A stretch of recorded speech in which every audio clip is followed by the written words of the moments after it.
Live from Joe's mom's basement, it's the Stacking Benjamin Show.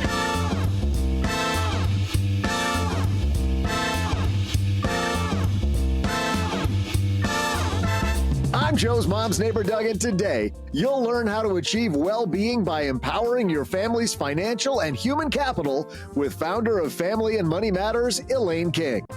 Joining us for the discussion is someone who's become part of our family. It's Paula Pant. And finally, the guy who's also a part of the family, but more like the weird uncle who yearly cracks that pull my finger joke. It's Len Penzo. But that's not all. Halfway through the show, I'll share my fiery trivia question. And now, the father of Stacking Benjamins, our very own Homer Simpson, it's Joe Saul-sehy. I don't think, Doug, have I ever gone, no. I don't think so. Well, here's what you do. Donuts. Donuts. Hey, everybody. Happy Friday to you all. I am Joe Saul-sehy, Average Joe Money on Twitter or X or whatever we call it today. I think it's Twix. Can it be Twix now? That seems like the perfect marriage of Twitter and X. It is. Oh, delicious, too. Don't do that. I'm hungry. We've got a phenomenal panel, Doug, as you so eloquently said. Let's start off with a couple of the voices that many of you already know. The man deep under Los Angeles in his bunker. It's Mr. Len Penzo here. How are you, my friend? Well, I'm doing well. Summer is over now, and so I'm going through my supply of summer sausage since it's expired, and we're going to have to toss that out into the trash. Oh my goodness. That they don't get any better, Elaine. They don't get any. We're going to introduce Elaine in a minute, but that's just the beginning of a. Hey, Len. I just became friends with this guy who is illiterate, but he's phenomenal. He lives by a bunch of unwritten rules. No, that's a good one. No, anybody? Come on, let's go. I hope our editors catch that. Is this still on? Are we here? Should I repeat my summer sausage joke again or no? And someplace far above Manhattan, Paula Pant joins us. Ooh, I don't know why I'm here, but here I am. You're here so you don't get fined, right? To quote that Marshawn Lynch. How are you today? I am solid. How are you doing? I'm fantastic. Better that you're here, and better, Paula, because we have a very special guest today. We do. Yes. She is a woman who's a phenomenal financial planner. She has amazing social media presence. She's given a lot of financial help to a ton of families, not just here, but in different places around the world. Elaine King is here. How are you? I'm great and happy to be here in such a, good vibe environment. I thought you were just wondering what you were doing here, Elaine. She's like, how did I get booked on this? I was just clicking away in Google and I just happened to be. Well, let's talk about you. First of all, congratulations. You were just named again, I think, to the top 10 financial planners by Investopedia. Congratulations. Wow. Thank you so much. Very cool. Yeah, I made the top 100 and this time it was top 10 for the first time. So I'm very blessed and grateful. Well, it is very well deserved. You have a heck of a personal story. Can you tell everybody a little bit about who you are? Because I think your story is very fascinating. Which part? Yes, right. Yeah, we can start there. You weren't born in America. You were born in Peru? Yes. So I was born in Lima, Peru. And at the age of 5, I moved to Toronto because of my dad's work. And then I went elementary in Toronto and middle school in Mexico, high school in Wellesley, and part of Peru. And then I didn't have enough of the traveling, I guess. So then I went to school in Austria and also in Texas, just to, kind of change and blend. And then my master's, I did most of it in Japan. And then I moved to Manhattan just so that it wasn't challenging enough. And now I am just, having pina coladas in Miami. I'm just kidding. I don't like pina coladas. But I am enjoying the weather and the beach is amazing here. So you don't like pina coladas, but you do like getting caught in the rain. Yeah. Right? Yes. I mean, rain is fine because it makes you work. So that's fine. So I hear I think I hear the Peruvian accent in your voice, but you've lost all the Canadian, Elaine. I know. It's about. I think her accent's going to change 4 times during the course of this episode. I better hear a y'all at some point, Elaine.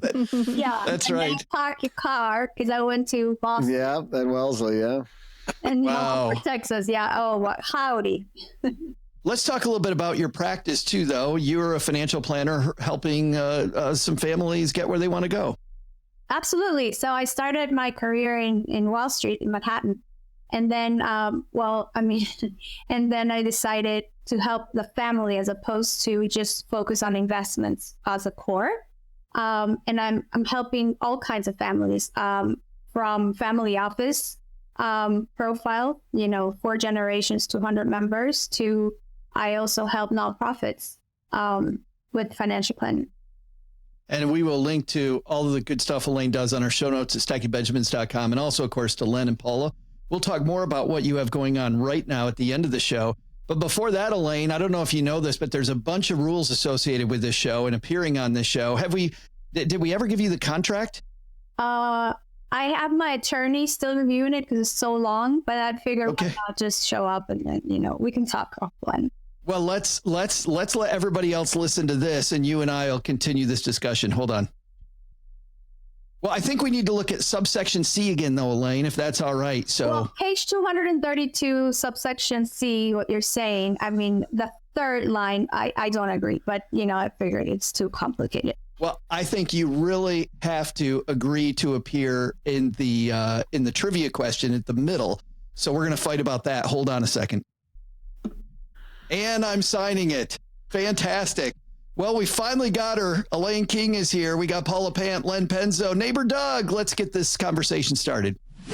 Today we have a piece that really we're not even going to talk about, but I was at theverge.com and I saw NASA had this incredibly cool new air pollution map. We will link to it on our show notes at stackingbenjamins.com so you can look at it if you're interested in where pollution is around the United States. But I was thinking, as I was looking at this pollution map, some areas obviously around Paula, where you are in Manhattan, Len, where you are in Los Angeles, Elaine, where you are in Miami, you'll see more pollution in some of those areas. But I started thinking, as a finance show, where is the pollution in our financial plans?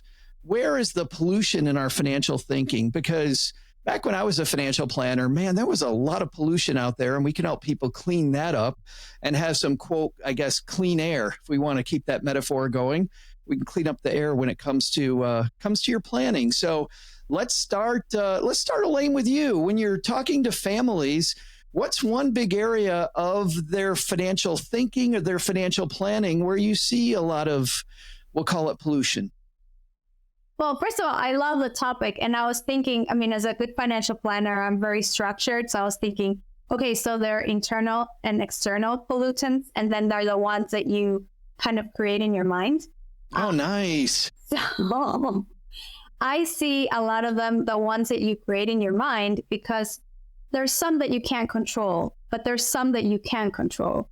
And maybe you think you have them. And as a financial planner, I can think how to disperse them out of your financial well-being. Yeah, sure. So the internal pollutants, you're talking about the stuff going on between our ears that's just junk. Yeah, like the internal ones, I would say, are the ones that you're born with also, that your parents told you that, debt is bad, or money is hard to get, or, limiting beliefs, and things that your spouse says or your kids say. The external ones are obviously the ones you turn on the TV and you listen to, all the ones that are happening that the media sometimes wants you to see that they really don't exist. But the other ones are the ones that sometimes your mind takes all that information and creates them and says, I cannot do this. And yes, you can. With a little bit of information, you can. Well, and I think, Elaine is singing off your song sheet there. I mean, you're about radical responsibility, but to be responsible for your financial goals, you got to clean that up. Yes. One of the big things you got to do is, first thing is what I call money leaks, right? So you got to watch out for things where you're leaking money where you don't necessarily know where you're leaking money. Like pollution can be, a lot of pollution you don't even see, but it's out there. Same with your money leaks. There's certain things that you have that, for example, your spending, your discretionary spending. You might be going out to eat every week, and you don't realize what an impact that's hitting on your bottom line, on your income. So, I mean, that's the kind of thing you got to look at. You got to be looking for those kind of things that are taking money that you're spending on certain things, and you should be putting towards other things that can actually help your financial well-being and maybe make you more money over the long run. I definitely, especially in the second half of today's discussion, Len, I want to give people some tactical advice there. What are some things to clean up on the external things, to use Elaine's language, external things that we can clean up fairly quickly after people listen to the show? They might even be able to hit pause and do it. But let's go back to these internal things, Len. Let's take going out to eat. There's an issue in our thinking there as well, I think. I mean, let's take that back to, why do we go out to dinner so often? Well, it's fun, right? I mean, first off, who likes to cook? A lot of people don't like to cook, or they can't cook. So they go out, and they'll go out to eat. And really, that's costing them in the long run, right? So if you put a little effort into learning how to cook, you could actually clean that financial pollution out of your life, right? Just by buying your own food and not paying for somebody else to make that food for you, you can save a lot. You can save a lot right there. So, that's why I go out to eat, right? It's good. It's fun. Sure. But what's funny? It started off as fun for me, but there are times I go out to eat now when I'm just lazy, and it truly isn't fun. And then I'm just kind of blowing money. Paul, I want to bring you into this conversation, because when you and I are answering people's questions on Afford Anything, we're talking about, the issue sometimes is with your thinking. So I think, going back to what Elaine was talking about, what's between your ears, where do we get so confused and have all this pollution in between our ears so often? Well, as Elaine said, there are certain scripts that we are taught as children about money. So, for example, if we saw our parents fighting about money, we learn money is a source of conflict. And so we start to hate money, we resent money because it is a source of conflict.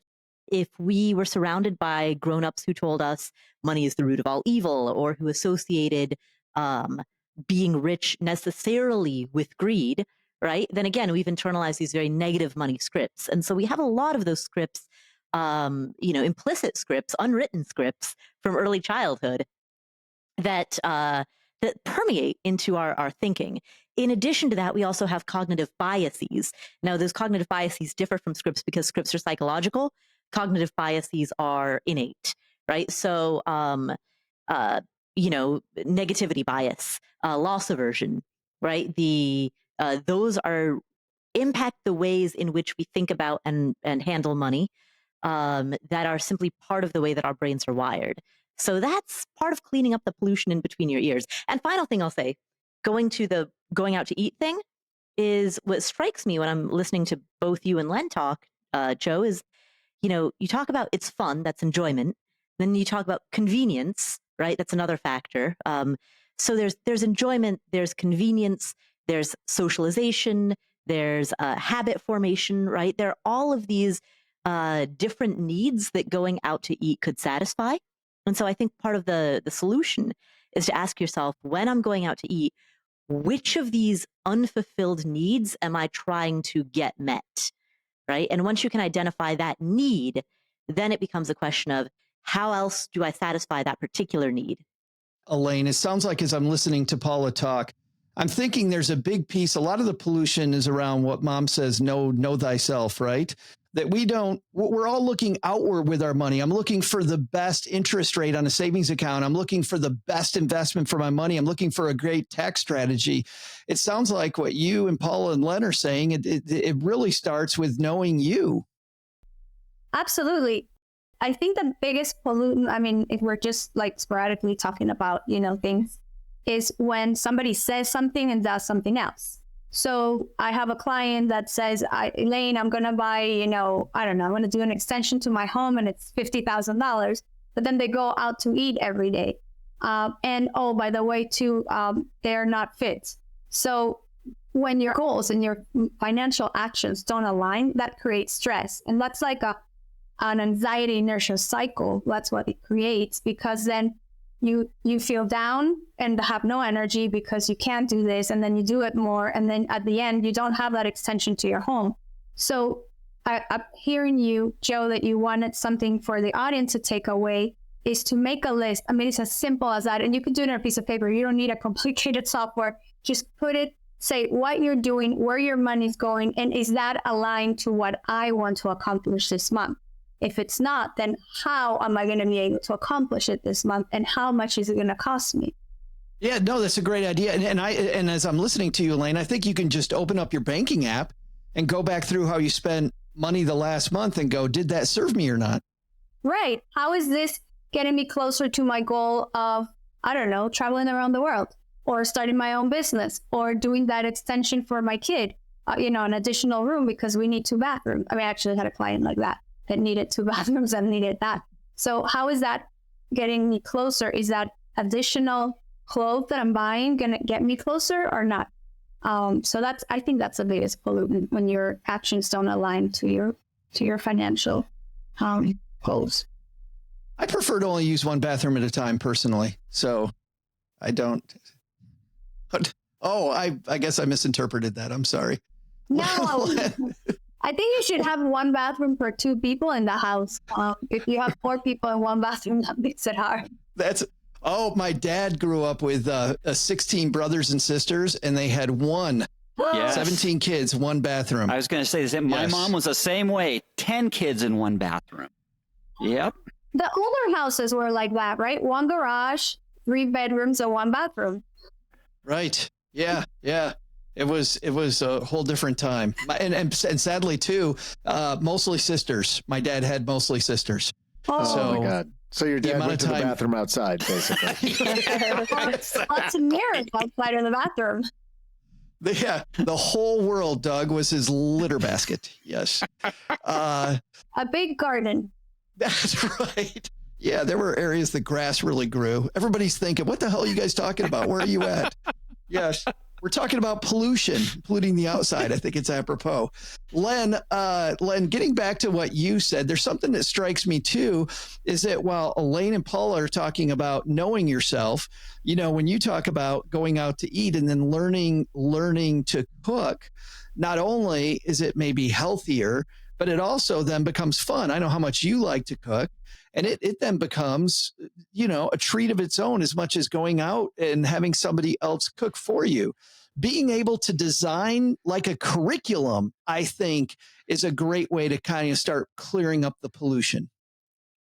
You got it. I mean, there's lots of other. I mean, it could be a hobby too. I mean, you get into certain things that you're trying for the first time. If you like them, I mean, these can actually be a hobby, which will actually help in other ways. Now all of a sudden, you've got a relatively low cost hobby or something that you can do for recreation as well. It's like a snowball effect that's actually helping your finances. I mean, heck, man.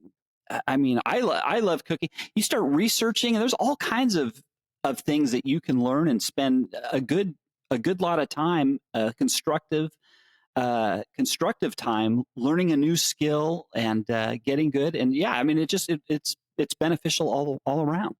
I love what Elaine said about really beginning kind of with the end in mind. Where do you want to go? And do these things serve that mission? So normally, if you're cleaning up pollution, it's going to be individual, right? It's going to be based on that. But let's take the different areas of a good financial plan, the external stuff, and let's start going through those. Yeah, what about you? We haven't asked you a question. What's the biggest pollutant that you think? Oh, I think the biggest pollutant for me is what you said about thinking. I think that we think about things backwards. We don't begin with the end in mind. We're so busy. Like I just gave a talk at Camp Financial Independence. And what I saw was a lot of people that wanted to know all these little leaves on the tree, and they weren't focused on the root, which is truly, people like, I'm here for tax planning. And I thought, how do you know what tax plan works for you if you've got no idea where you want to go? And then other people, what's the best investment? Well, what's the best investment if you haven't thought about where you want to go? And so that is for me the biggest pollutant. Yes. Very much in synergy with what you said. But Paula, let's ask you, let's go and talk about these external areas of a financial plan. I think we should start with, having good cash flow, getting a handle on our debt. What are some areas where we may have pollution in those spots, and how do we start to fix it? Sure. When it comes to cash flow, the biggest thing is keeping your fixed expenses significantly below what you make. Because if you do that, then you have the wiggle room to be able to fluctuate with your monthly discretionary expenses. And so I think a lot of people, they do the opposite. They over-focus on the discretionary expenses on the avocado toast, right? Because it's, relatively speaking, feels easier. It feels easier to cut out an avocado toast than it does to downsize and move to a cheaper home, or to sell your car and pay cash for a older, less expensive vehicle, right? But by virtue of lowering those fixed costs, you give yourself the breathing room, the flexibility to have the occasional avocado toast, or to go to the movies, to see Barbenheimer on the weekend that it comes out, right? Like, you give yourself the flexibility to be able to do that, despite the fact that movie tickets are an astronomical price now. And so I think that that's how you clean up the pollution when it comes to cash flow, is by focusing on fewer but bigger and more fixed things, rather than the daily leakage.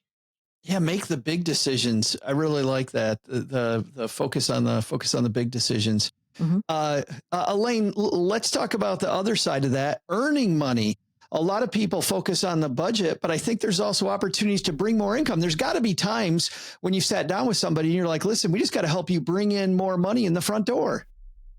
Absolutely. And the biggest pollutant for that is your mind, that maybe you think that you can't do it because money is not enough. But if it's so funny, because it's a Celestine prophecy, right? If money is not enough and you repeat it enough times, then absolutely it's going to become a reality.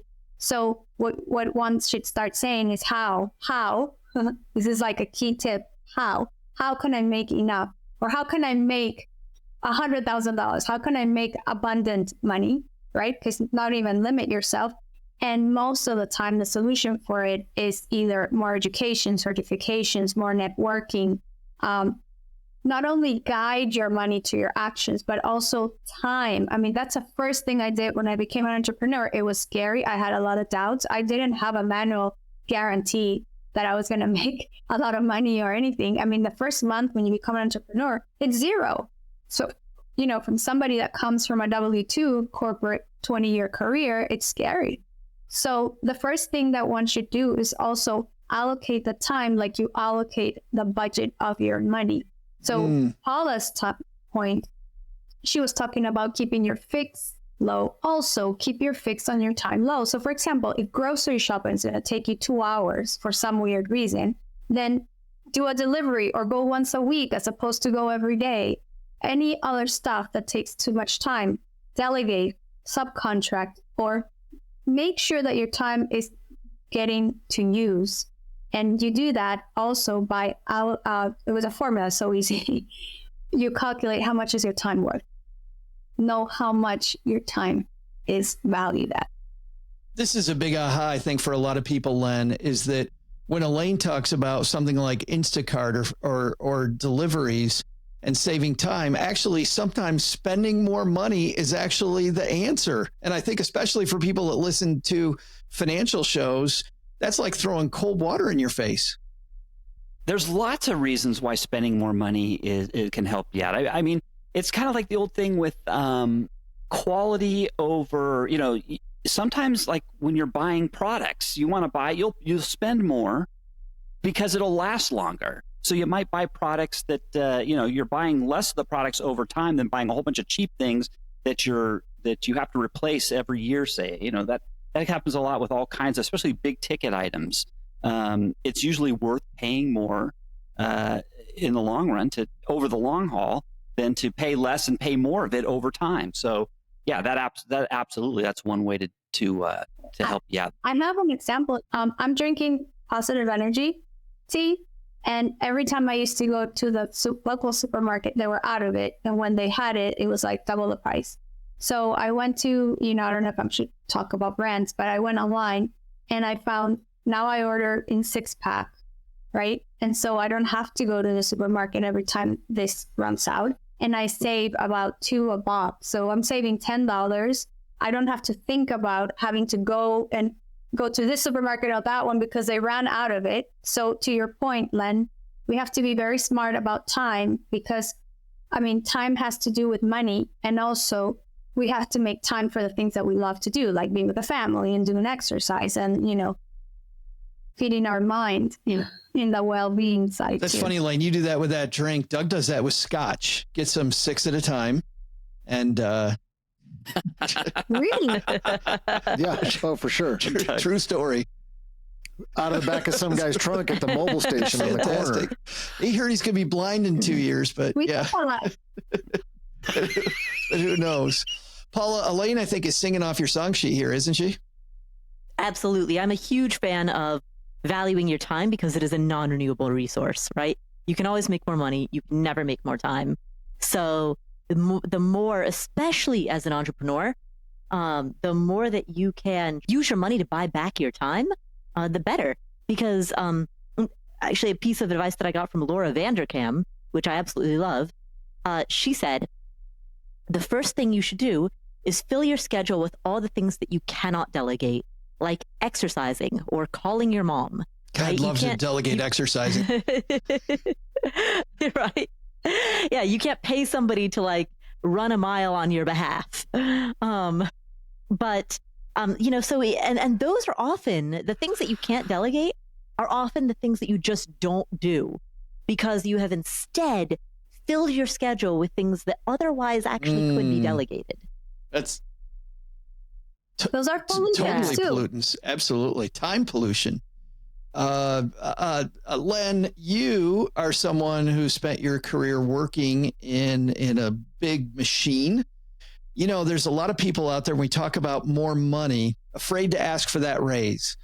So let's clear up some pollution around getting a raise. Where do we start if we're afraid to go ask the boss for a raise? The biggest thing, and I tell both my kids this, is all year long, you should be recording your accomplishments and your value to the company or your boss or whoever that is. And that way, as you do that, you can see your value to the company, or you can also see where you're not providing value to the company over time. If you don't have a bunch of bullet points after month 3 or month 4 on the job, you should be in trouble. But you put that list together and it makes it so easy. It makes it so easy to go into the boss and just say, boss, I'm worth this, I'm worth this big of a raise. And here's why. You hand the paper over to him with the bullet points. And what can they say? I mean, that's what I did my entire career. And it was very successful. They really have nowhere to go when you show them your value to the company. So that's fabulous. Elaine, do you have something else? Sure. Yes. And Len, I wholeheartedly, there goes my Spanish, right? Wholeheartedly agree with you. I can tell you what I did on a personal level because I was in corporate for 20 years. And just as a woman, I mean, Hispanic set aside, it was hard for me to get promoted. I was given a lot of bosses, because the bosses will quit. A lot of, completely opposite of my physical appearance, of course.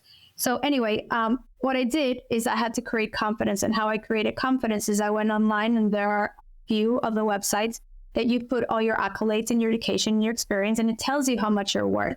Because sometimes we are our worst enemy, right? And we think, oh no, we're not worth that much. And with that amount, I mean, that was still not enough. And I'll tell you one specific anecdote, which was I actually said, okay, screw it. If they're not going to increase my salary, I'm going to go somewhere else. So I started interviewing, and I interviewed for about 50% more. And I got the offer letter. And I talked to my boss and I said, I wish for all the things I've done, this company will value me as much as this other company. And they said, oh my God, let me talk to the owner. And I got my increase. So if anybody's here and doesn't have that confidence, believe me, just get the confidence externally, and then apply it to, it works. I think it should I love work. how, Elaine, you didn't include an ultimatum to your boss. You just said, I wish this would happen. Because I think, Len, maybe a couple of years ago, you told a story about a guy who said, hey, I'm worth this and I'm leaving if you don't pay me that. Ultimatum didn't go his way. Yeah, I won't say his last name, but old Paul told our boss. He told our boss, and he even told me before this was going to happen that he was going to go in there and do it. And he made up that he had an offer for X dollars more than he's making, and he was going to leave. Well, he was bluffing, and the boss told him to get lost. Basically, goodbye. Thanks for resigning, and good luck in your new job. Yeah, so it was hilarious. Yeah, I think I like Elaine's better, where she actually had a firm offer and had done some research versus the bluff too. Well, so speaking of, don't let the door hit you on the way out, as the boss said to Paul, we're going to close the door on the first half of this show. Later on, we're going to do a few very quick strategies around risk management, investments, tax planning. But before that, at the midway point of every show, we have a trivia competition between our three frequent contributors, Len Penzo, Paula Pant, and of course, my co-host OG, who has the day off. So Elaine, you are playing for Team OG, which means there's some good news and some bad news. Would you like the good news first or the bad news?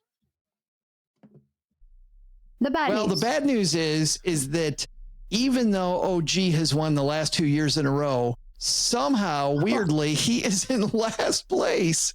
I have no idea how he's in last place, but OG has 11, Len has 12, and Paula Pant has 12. Paula, by the way, we've said over and over, most people, I think, would agree that Paula is the smartest person in most rooms, but she is always in last place in our trivia, but not this year. So we will see. The good news there, too, Elaine, for you means you're going to get to guess last. Len will guess first. Paula's going to go second, and then you get to go third once you hear their answers. All right. But first, we need a trivia question. And for that, we turn to my mom's neighbor, Doug. What do we got today, Doug? Hey there, stackers. I'm Joe's mom's neighbor, Doug. People keep telling me I need to put myself out there and date more. And by people, I mean Joe's mom. And by date more, she means just leave the house. Which reminds me that on this day in 1650, a man named Henry Robinson opened the world's first ever dating agency. Man, that's crazy. I didn't know they had apps back then. Although matchmakers already existed in the form of meddlesome neighbors, the Robinson Citizen Advice Bureau was the first formal dating agency of its kind. These days, with dozens of dating apps on the market like Bumble, OkCupid, and the new one I'm launching, Doug Finder, there's no shortage of places to find love. Today's matchmaking is a multi-billion-dollar industry. In fact, swiping pioneer Tinder pulled in over $440 million in revenue in the first quarter of this year alone.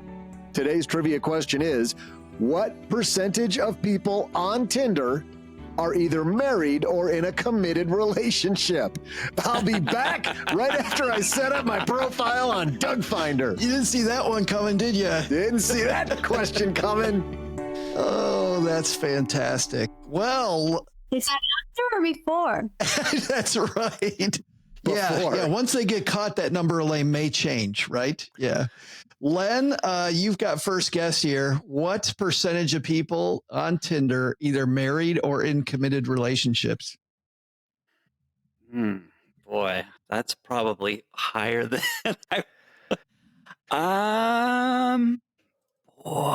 boy, Tinder. This is on Tinder, Yes. right? Not on yeah. eHarmony. Gee, like you've never heard of Tinder, Len. Yeah. Oh, what is this thing? Len's like, I don't know. Let me go check my profile.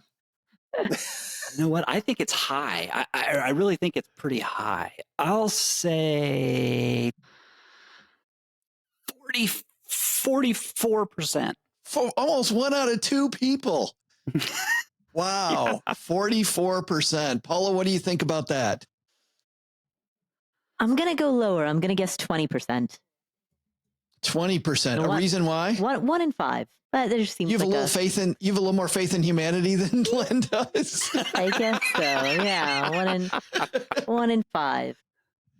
There's some Len's a little cynical. All right, Elaine. I know. Well, you got 44% and 20%. What do you think? Yeah, no, I agree with Paula. However, this is a game, so I'm gonna go with 30%. 30%. You're gonna go right down the middle, kick a field goal, as they say. But you think it might be less than that? Is that what you're implying? Well, I was trying to think of, networking events. I mean, this is how I was reasoning. I was recently at a networking event. We were 5 and 2 or 3 were divorced. So I was kind of using that statistic. I didn't ask why they were divorced, but I was trying to use that statistic, and I was saying, wow, I didn't know. I thought it was 1 in 5 that were divorced, but in this case, it were, I think, 2 or 3. Oh. So 30%, I think. 30%. A lot of the clients that I've had, I mean, some of them, I don't know. I mean, we can have another show about this, but does infidelity come before or after financial money conflicts? So, but I think they're very close together. No, that is a whole separate show that maybe we'll have you back around Valentine's Day for the anti-Valentine's Day episode. I don't know. Financial infidelity. Well, Len's got 44%, Elaine's got 30, Paula's got 20. We want to tell you who's right, but we're going to take just a little break here. We'll be right back. Len, you kicked it off with 44%. You feeling good? Because both Paula and Elaine went significantly lower than you. Yeah, no, my cynicism probably screwed me on this one. So yeah, no, I'm not feeling it. Paula, Elaine didn't do what some guests do and go like 21. So you've got a little breathing room at 20. Yeah, exactly. I basically have that 25% and under kind of category. So yeah, Paula, and also Elaine, you got a nice mid-range at 30. You feeling good? Yes. All right. Well, let's see. Paula and Elaine both confident. Len not. Doug, what's our answer? Hey there, stackers. I'm app inventor and world's fastest right hand. I mean to swipe. Joe's mom's neighbor, Doug. If you're looking for a partner in crime or even in love, there's plenty of places for you to start looking. At the grocery store, in the park, at Joe's mom's house. There's even a handful of dating apps that cater to individual denominations like J-Date, Christian Mingle, and Farmers Only. If you are on one of the apps, odds are you're using one that's part of Match Group, which owns the largest portfolio of dating apps worldwide. Within that conglomerate, Tinder alone rakes in nearly 60% of its parent company's total revenue. Today's trivia question was, what percentage of people on Tinder are either married or in a committed relationship? You know, we could have asked you, what percentage of your assets will you lose once your partner finds out? But that would have been too easy. Well, what was the answer? Still not going to tell you just yet. What I will tell you is that Paula was way off, Elaine was a little bit off, and Len was even a little bit less off because the answer is 42%, meaning Len is our winner. There's 42% of the people on there who already have a partner. Wake up, people. That is so ugly. wow.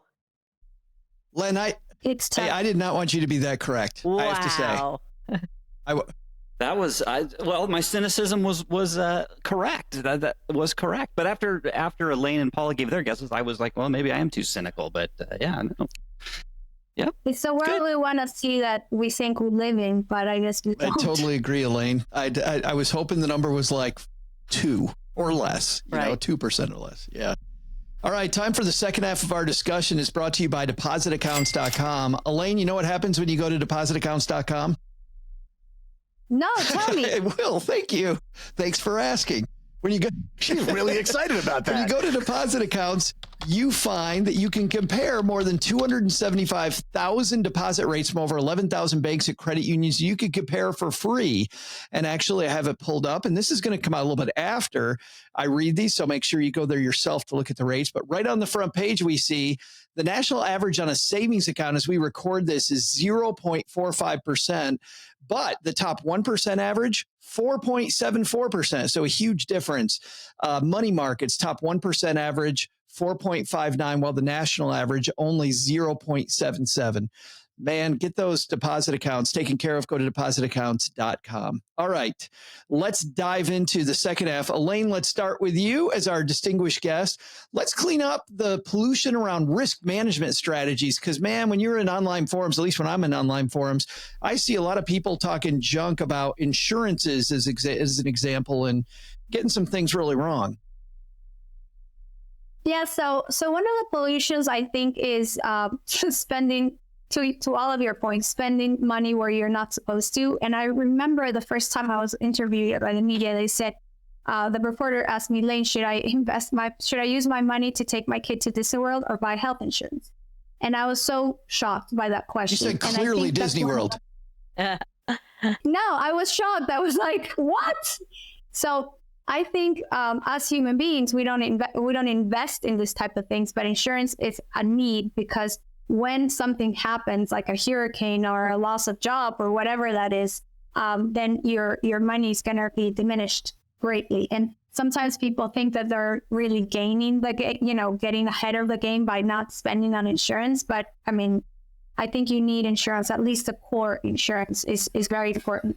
So the pollutant would be your distractions in your mind saying Disney World today versus insurance long term. And there's certain insurances that you don't need, but the core is the auto, of course, the car, the house, and your health. Auto, house, and health. Let's talk about the ones that we might not need. Paula, what's a popular insurance that you see people have that they could probably discard? For most people, whole life insurance. Now, that's not term life, that's different, but whole life insurance. For the majority of people, unless you have a very high income and it's a tax strategy kind of a thing, you probably don't need that.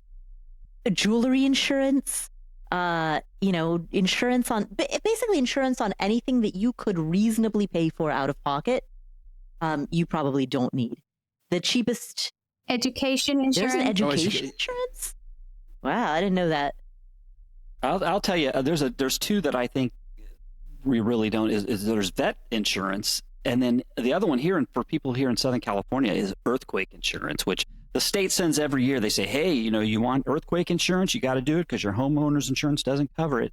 But the problem is with the earthquake insurance is the deductible is so huge, at least for me. I'm not giving advice, people. You make your own decisions, do your own research. But it's just that I cannot see the amount of damage being done to my home just from normal shaking and of an earthquake, because the structures out here are already built to code.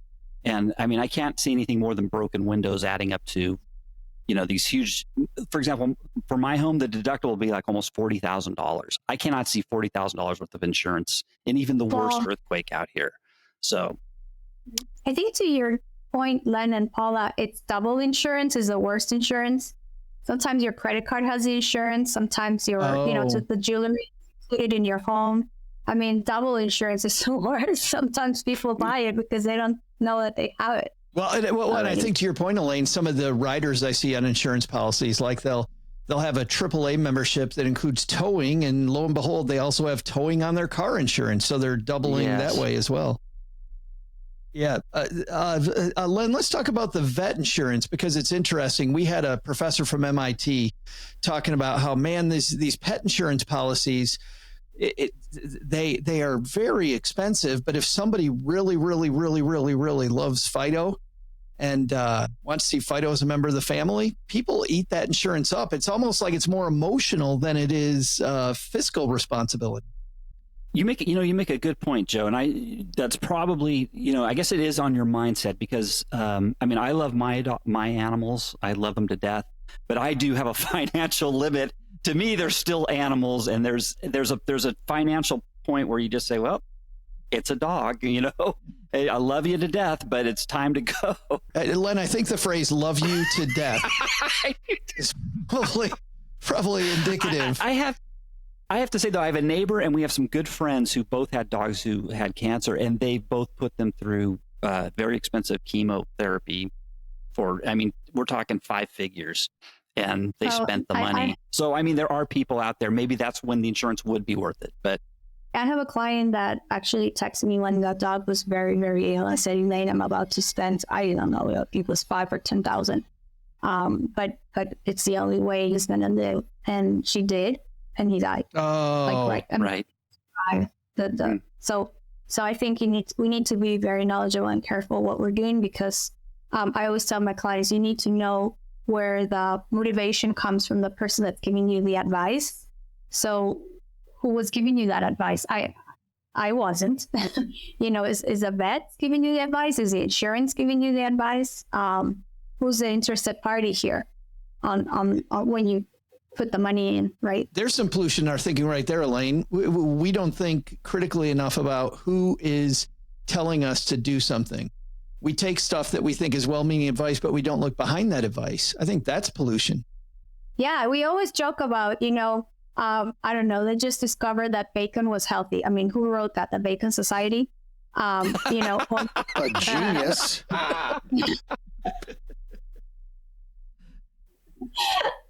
Elaine, Yes. you're a comedian, man. You're very good. I like you. Thank you. Me too. I like you guys too. Seriously, real estate. No, the real estate market is going up. Who wrote that? A realtor? I mean, we have to know who writes these papers. And ideally, it's a combination of things and understanding that. Yeah, no, fantastic. Let's go to investments before we say goodbye. Paula, let's talk about pollutants in our investment strategy. Where do we begin there? Chasing novelty is a pollutant. Thinking things should be more complicated than they need to be, because we feel as though some people have an aversion to inaction. And so they think that if they're constantly checking their accounts and shuffling things around, that action, we're taught in every other element of our life that hard work corresponds to better results, right? In our careers, that's true. In our academics, that's true. In fitness, that's true. Investing is, with a passively managed index strategy, it's the one area where less is more. So it truly does feel like, investments. It's a funny thing, Len, that investing should be boring. I think you're on board with that too, right? Well, ideally, yeah. When it gets when it's not boring, that means you're either doing really good or you're doing really poorly. This is a guy who invests in rocks. So hell yes, he likes it to be boring. I will say this, though. I think you can have pollution in the opposite direction, too. If you're investing in something that you're not an expert in, sometimes I do believe it's worth paying somebody who's an expert in the field you're investing in to pay that 1% or 0.5%. For example, I'm in mining stocks. I'm not an expert in mining at all. I'm not a geologist. I don't know. So, and they're very volatile stocks. So I pay a professional to manage my portfolio of mining stocks, just because I couldn't sleep at night if I was doing it on my own. It is so interesting to me, our fixation on fees. And Elaine, cutting fees are definitely important, but sometimes I think Len's right. We get the cart before the horse there. Yes.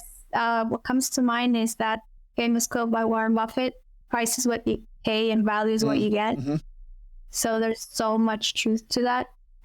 Especially, I learned this when I wasn't a W-2 anymore, because when you have a salary, it's hard to put yourself in the position of an entrepreneur. Like, once you have a service and you're asking for a discount, you're really asking them to go, work a little harder for less. But you're expecting the same value. So you have to be careful. I'm talking to the end consumer here. When you ask for a discount, are you're actually asking for a favor. So be careful. And if you want a Rolls Royce, you got to pay for a Rolls Royce. If you get the price of a bicycle and you're expecting a Rolls Royce, that's unreal. So anyway, you're smiling, so you agree with me. I think it's great. I think, don't get me wrong, don't overpay, but too often we think, especially money geeks, hey, what do I pay for that is our first question. And I think what you're saying is my first question should be, what am I going to get? What am I going to get? And then, is the fee commiserate with that? Let's stick with you for a second in tax planning. Where do we have pollution in our tax planning? Misinformation. There's so many accounts the government gives us. We all know the IRA, the Roth IRA, the regular one. The health HSA. There's so many. For kids, the Coverdell tax credits. So misinformation is the biggest pollutant. I would suggest people to go. I do this before I go to my accountant every year. I go to Google IRS and I look at the new deductions that are eligible for the year, and I make sure that I'm taking full advantage of that before the year end. So planning for taxes is also very important. And as an entrepreneur, there's a lot of flexibility that you can apply for deductions. Anything to add there, Len?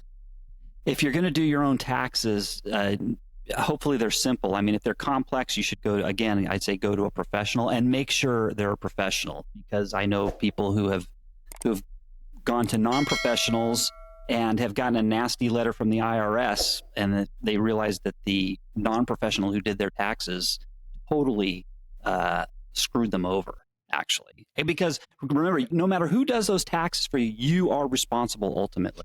One big faux pas that I see that people do is, especially entrepreneurs, is that they don't allot for taxes, and then they complain where they're going to get money to pay for taxes. So I suggest to all the clients to have a little account called taxes, because if you make $1, that's not the dollar that you have to put in your pocket. You always have to allot for the taxes at the end of the year. Boy, and set that aside right away, because as the money comes in, because if you don't, you'll get behind this rolling wall that's a ball that's out of control. It's I see people do that all the time. Oh, the next deal I do, I will make sure and set that money aside for taxes, and that never happens. A pollutant that I see in this area is people, Len, to your point with a professional, they evaluate their professional based on how big of a refund they get. Yes, Wow. exactly. That is exactly right. You see this all the time. Jeez. Hey, I go to this person, they got me a much bigger refund. It was great. That's the dumbest thing I've ever heard. Wow. Not even realizing. Well, people don't realize, Paula, that's a function of your withholding, right? So this person's being evaluated on something that's not even in their control, which blows me away. Yeah. Let's end this discussion, Paula, with yours. Anything to add on tax planning? Woo! Don't do that. Don't do that. I mean, I would say, unless you're basically an 18-year-old with just a W-2, right? Unless you have a very simple situation, I think everyone benefits from having a CPA. So get a CPA, get a good one, and how do you know the difference between a good one versus a mediocre one? Do they act like they work for you, or do they act like they work for the IRS? Right? I think as you converse with them, you'll be able to sense that. Isn't the other way you can tell, Paula, is that they get you big fat stacks of cash as a return? Stacks of Benjamins. Pretty sure that's the other way you know that they're good. That's a good place, I think, to end it. There's so many more areas we didn't touch on. I mean, we didn't talk at all about education planning. We didn't talk at all about estate planning. There's so much pollution all over the place, but hopefully we help people clear up some of it. Let's find out where everybody's working on now. I love hearing the projects that you have going, the things going on in your backyard. We'll have our guest of honor go last. Let's start with you, Len. What's going on at lenpenzo.com? Well, first, I want to thank everybody for coming by my site and clicking on all those ads last week. You've just made me a ton of money, and I will be going out for a nice dinner tonight. Thank you. But just remember, Len, what need is that fulfilling? What need? My hunger. I don't know. I'm kidding, people. I'm kidding. I've been doing this now for this blog for 15 years, and I am rerunning an old article from about 10 years ago when my daughter was just 12 years old, where she wrote about her 5 biggest money fears as a 12-year-old. I remember this was so good. Well, she wrote many articles for me, but this was one of them. And I think this one actually got on MSN as well. She had a couple that got on MSN, but this was one of them. And so I'm rerunning that just for fun this week at lenpenzo.com. It's really interesting now that she's 24 now. It's really funny looking back now and seeing what she was afraid of back when she was 12, So it's really cool. It's still so great. I do remember that piece.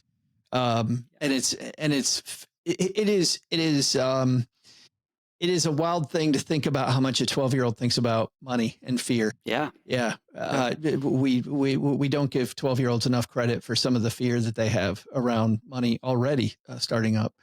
Paula, what's going on at Afford Anything?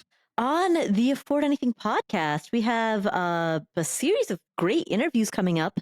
We've got Noah Kagan, who writes about a $1 million weekend, how to kickstart a business.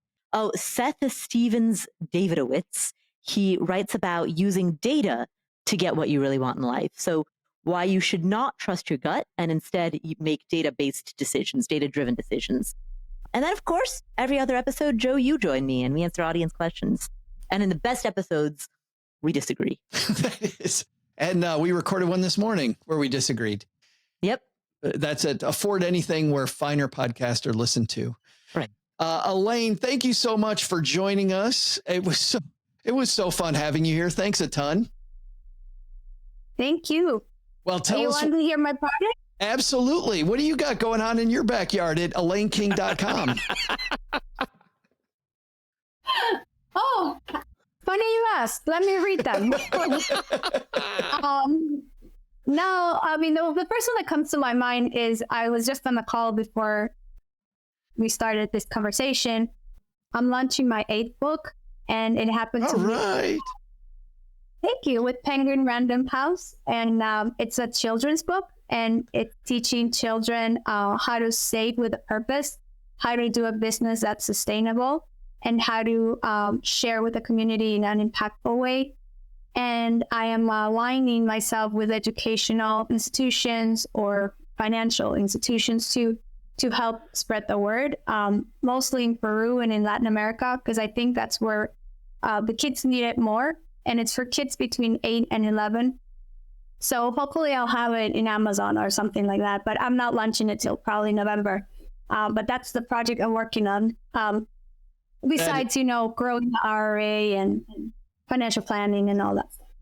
That's absolutely. Yeah. With, I don't know how you had time to fit this in with all the cool projects you've going on. I was going to say, I just met you today, Elaine, and I would have to say, I really wish you had a little more ambition in life. It just. Seriously? Yeah. Let's talk on mine. I'm just, no. It totally wishes you had something going on. Like your life seems so boring. Well, you got to come back in November and talk about it. So let's make sure that we talk about the book when you release it. I will have the book and show you and everything. Oh, that'll be fabulous. Congratulations. And I always love helping kids. It's so rewarding helping kids. Speaking of kids, we're about to hand it over to Doug. You'll find everything Elaine at elaineking.com, and we'll also link to that in our show notes. But Doug, I think you've got that. But even before that, let's put a pin on this. Lots of takeaways today, but what are our top 3? Well, Joe, first, take some advice from Elaine King and create a financial well-being checklist to help you manage, save, invest, and protect your money. Second, don't forget that some of the financial pollution in your plan may be internal. Think twice about your relationship with money and look for ways to eliminate the negativity. But the big lesson? Contrary to what I thought in the 7th grade, staring at someone across the gym does not mean they're on board with a date or even a dance. You got to walk up to them and you got to say, I can't fight this feeling anymore. Or pretty soon, they're going to, if you don't do anything, she'll be Jesse's girl. That's what I learned. Thanks to Elaine King for joining us today. You can find out more about Elaine at elaineking.com. We'll also include links in our show notes at stackingbenjamins.com. Thanks to Paula Pant for hanging out with us today. You'll find her fabulous podcast, Afford Anything, wherever you listen to finer podcasts. And finally, thanks to Len Penzo for joining us today. You can find Len at lenpenzo.com/moneyleakage/depends. This show is the property of SB Podcasts, LLC, copyright 2023, and is created by Joe Saul-Sehy. Our producer is Karen Repine. This show was written by Lisa Curry, who's also the host of the Long Story Long podcast, with help from me, Joe, and Doc G from the Earn and Invest podcast. Kevin Bailey helps us take a deeper dive into all the topics covered on each episode in our newsletter called The 201. You'll find the 411 on all things money at The 201.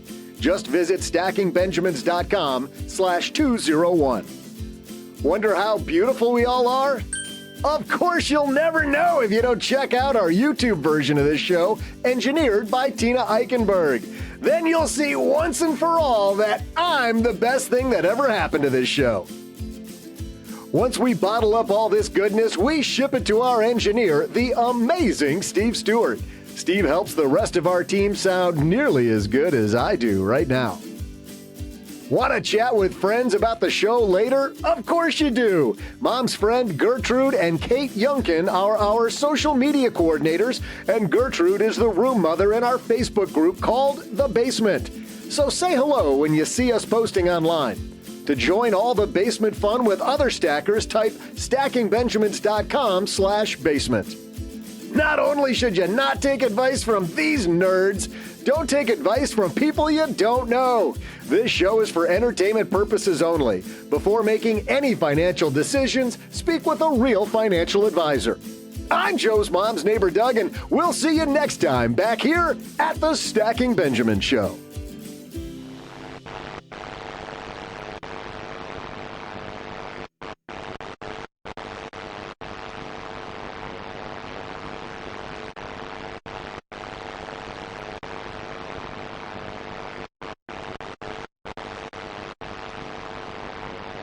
The main goal of our show is you can do this. It's easier than you think. It's more fun than you think. And we're better together. So we all help each other get ahead. Hold on, my cat. So that's kind of the spirit of the show. Our avatar. Like literally? Well, So Paula eats fancy feast for dinner? Or what's it? Wow. So you know how I have to clear my kitchen every time that I record, which meant... Put it in the refrigerator.